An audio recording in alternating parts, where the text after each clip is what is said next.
Hello এই বন্ধুরা, জীবনে কি দেখছেন রে ভাই? দেখার অনেক জায়গা রয়েছে।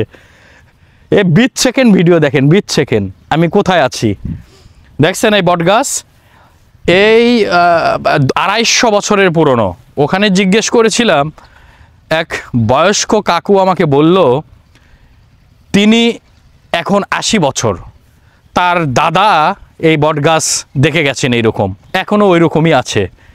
আমি ওই কুমুন আসছিলাম, কুমুন থেকে এই পথ দিয়ে যাচ্ছিলাম। এই যে এই পথ দিয়ে, এটা না পুবাইল গেছে গা, এই পথ সোজা পুবাইল।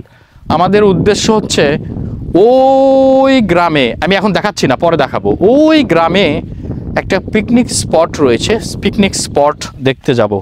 তবে খুব টায়ার্ডনেস ফিল হচ্ছিল, তো এখানে একটু আসলাম বটগাছের ছায়ায়। মনে হচ্ছে দক্ষিণা বাতাসে আমাকে শীতল করছে।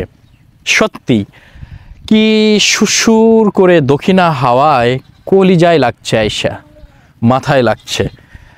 আসলেই মন চায় যে একটা বিছানা ফেলে যদি কিছুক্ষণ ঘুমাইতে পারতাম, তাহলে কিন্তু মন্দ হতো না। সিরিয়াস, আমার ঘুম ঘুম ভাব লাগছে। বটগাছের ছায়া নিঃস্বার্থভাবে ছায়া দিয়ে যায়। বটগাছের ছায়াতলে কত মানুষ এসে বসে চলে গিয়েছে এই পৃথিবী থেকে। গাছটি এখনও যে জায়গায় থাকার কথা সেই জায়গায় আছে।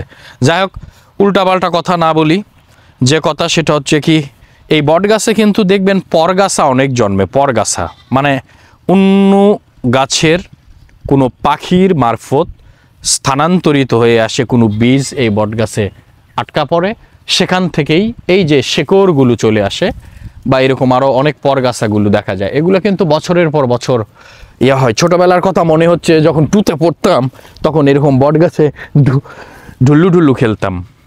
আর এই পাশের একটু দেখেন, চোখের অনেক দূর পর্যন্ত, ওয়াও, সত্যি আসলে কোলাহল পূর্ণ জীবন ছেড়ে যদি একটু এই যে এইরকম পরিবেশে আসা যায় তাহলে ভালো লাগে। এখানে টমেটো চাষ করেছে, তারপরে ফুলকপি চাষ করেছে, অর্গানিক সব, তারপরে ধান চাষ করছে, মাছ মারছে, মানে বিস্তর প্রান্তর। এই রাস্তা দিয়ে যখন যাচ্ছিলাম তখন মনে হচ্ছিল যে একটু নামি। এই বটগাছটা দেখার পরেই কিন্তু আমি এখানে নেমে গেছি।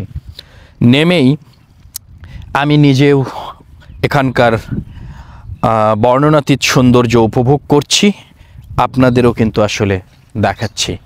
দেখেন কি সুন্দর পরিবেশ রে ভাই।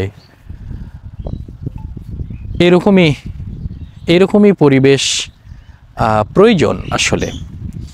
শুধু কর্ম করছেন একটা মেশিনের মতো, সকাল সন্ধ্যা যাচ্ছেন অফিসে, দিন শেষে অফিস থেকে আসছেন, পারিবারিক সমস্যা, সাংসারিক প্যারা, বইয়ের পকনি, বাচ্চা কাচ্চাদের ক্যাচর ম্যাচর, মানে এগুলো আসলে একটা পরিপূর্ণ জীবন লিড করার ক্ষেত্রে অন্তরায়।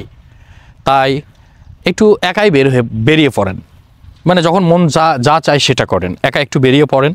একটা নিস্তব্ধ, একেবারে শুনশান একটা শব্দ যেখানে নাই, একদম শুনশান এরিয়াতে যায় কিছুক্ষণ বসেন, ভালো লাগবে।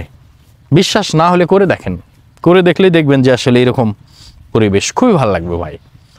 তা যাই হোক, আমরা যেটা বলছিলাম ভিডিওর শুরুতে, আমরা ওই গ্রামে যাব, ওই যে ভাদুইন গ্রাম বলে ওইটাকে, ওখানে নাকি শুটিং স্পট রয়েছে, বিশাল এরিয়া নিয়ে শুটিং স্পট। এই শুটিং স্পট দেখার জন্যই আমরা এসেছি এখানে। তো যাই হোক, এখানকার পরিবেশ আমার কাছে খুবই ভালো লেগেছে। ভিডিওগুলো দেখবেন, তথ্যপূর্ণ ভিডিও, আশা করি ভালো লাগবে। সুস্থ থাকুন, ভালো থাকুন, টাটা। আসলে